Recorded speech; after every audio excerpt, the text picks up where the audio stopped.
So one of the things that we spend God knows how much time talking to brands about is how much money to spend on what parts of their marketing activity.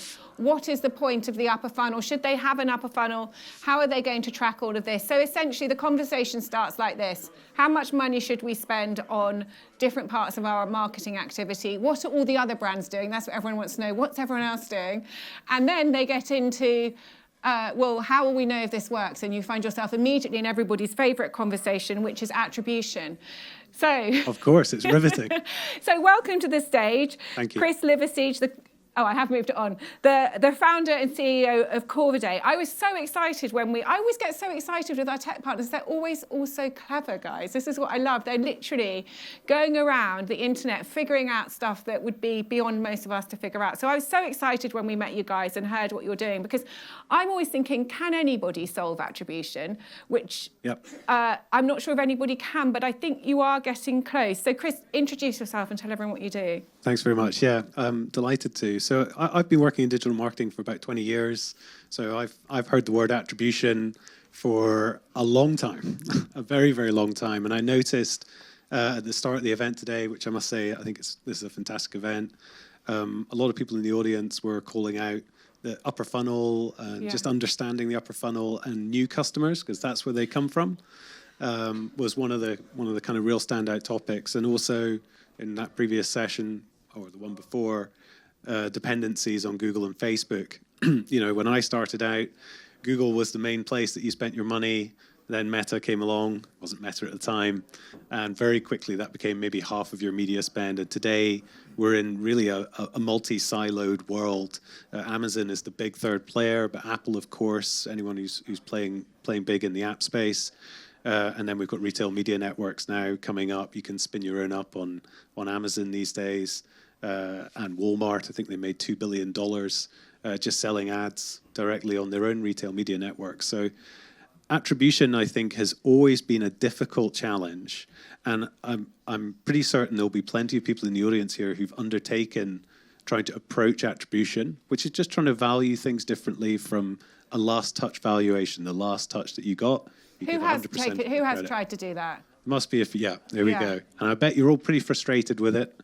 I've lost count of the number of people that got frustrated with it, as did I. So I ended up founding and building Corviday. We've had now £7 million of investment.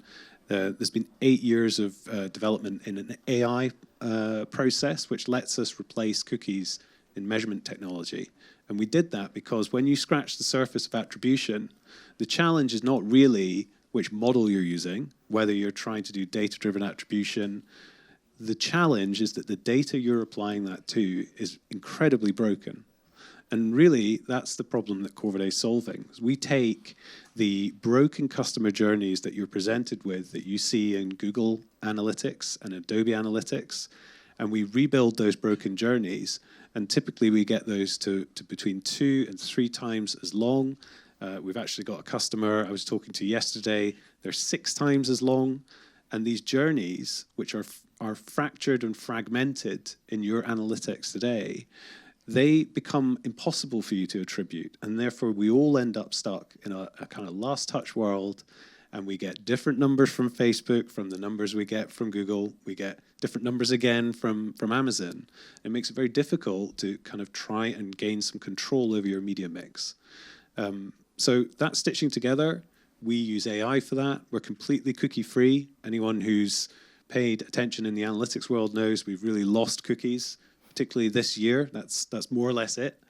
And so by using AI and embracing AI, and its AI's strength is in finding some sort of structure in very messy data. We've been able to build and launch a product to market last year, which I'm very proud of, in Corviday. And it rebuilds your customer journeys, makes them longer, and it has a couple of really beneficial side effects for brands. Anyone with a DTC presence as well.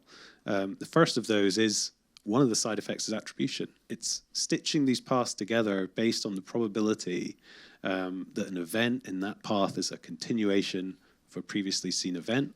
And of course, that is also taking into account the probability that that event ends up with a transaction of some kind.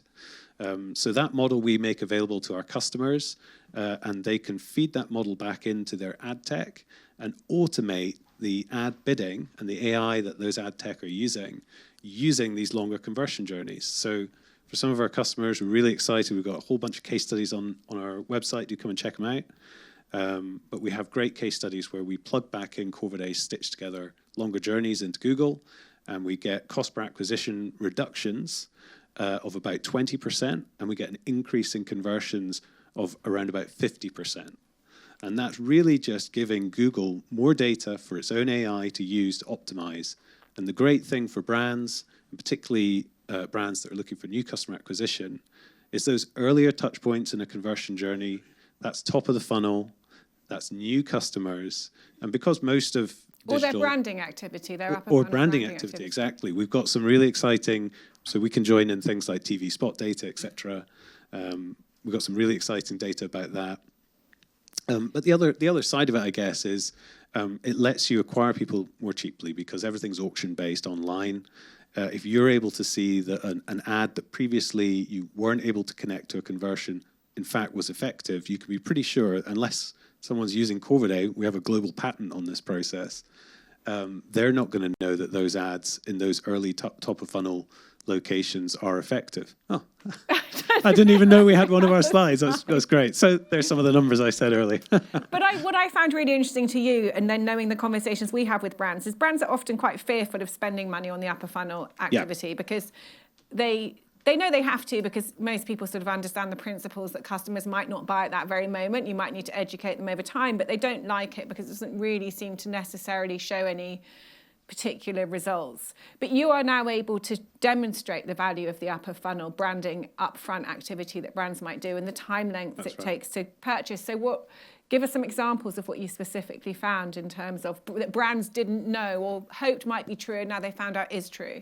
Yeah, absolutely. Something I'm fascinated by when we initially started developing Corviday, we used to insist on having a 2-year look-back window. So looking back over 2 whole years of data and using that as part of the training process for the AI. And why 2 years? Because you felt actually that could be a consumer consideration period. Essentially, yes. Yeah. Yeah, it's absolutely right. We were also looking at trying to incorporate some very challenging types of media like out of home, which is probably the hardest type to try and genuinely attribute.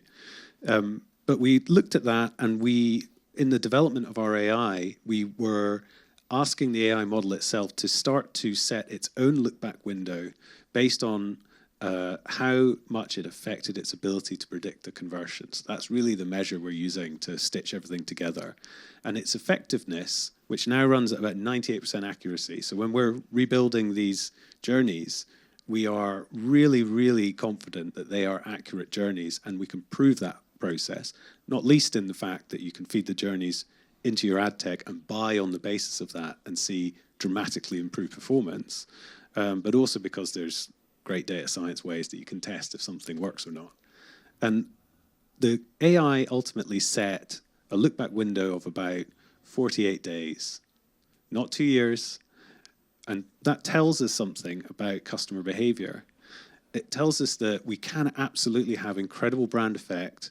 We can change brand sentiment, but when it comes fundamentally down to a conversion journey and a purchase, up to that period of about 48 days, anyone can come in and steal that sale.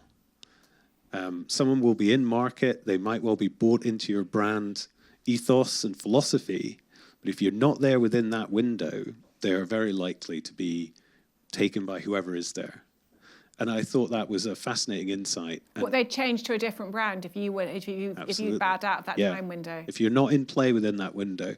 And there's a way of thinking about brand activity that connects into performance marketing, classic performance marketing activity. Yeah. And I think that there is a synergy in those processes.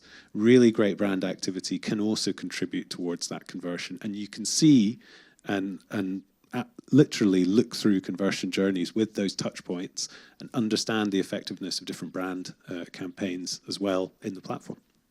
And I was about to say, what's the average CP? I was just looking on the side to see what's the average sort of increase in efficiency for brands who are using Corviday? Yeah, so in some of the early days, we've actually improved on some of these metrics. But for example, with Food Asylum and Decathlon, a couple of retailers that have onboarded Corviday, we were able to get about 20% of their meta spend and reallocate that at an increase ROAS of about 35 to 1. So much better than the ROAS they were getting otherwise. And in Google, also, they were able to reallocate, again, about 20% of media spend from underperforming campaigns into around about 20 to 1 ROAS campaigns. So that's your kind of rule of thumb. If you take about 20% of your media spend, imagine that's giving you a 20 to 1 ROAS. Broadly speaking, that's the return you're going to be able to see just from manual changes. The automated changes, so these two metrics here, which are about the improvement in conversion volume and the reduced ROAS, they come from automation. So that is literally just plugging in the conversion journeys into Google Ads, selecting that as your primary conversion, and regardless of what strategy you're executing, those longer journeys are available to all your activity, and so you see that benefit across the entirety of Google Ads. We don't have the same thing for Meta yet, and there is a question mark about if that's possible given the way they allow you to feed data back in. But we think that's a great example of how you can quite quickly get benefit and return on investment, as well as having a single source of truth for all of your Amazing. analytics. Thank you, Chris. So I told you there's some really clever people around. I'm so glad he's trying to solve that problem and not me, because that sounds extremely technical. Thank you very much. But my God, thank you so much, Chris. Thank you. Thanks. Chris will be around if you want to speak to him. Okay. There's quite a lot of noise coming from out there. Can you just make sure they shut the door and stop people talking? Thank you. Okay, we have another amazing tech platform joining us. Can I please bring to the stage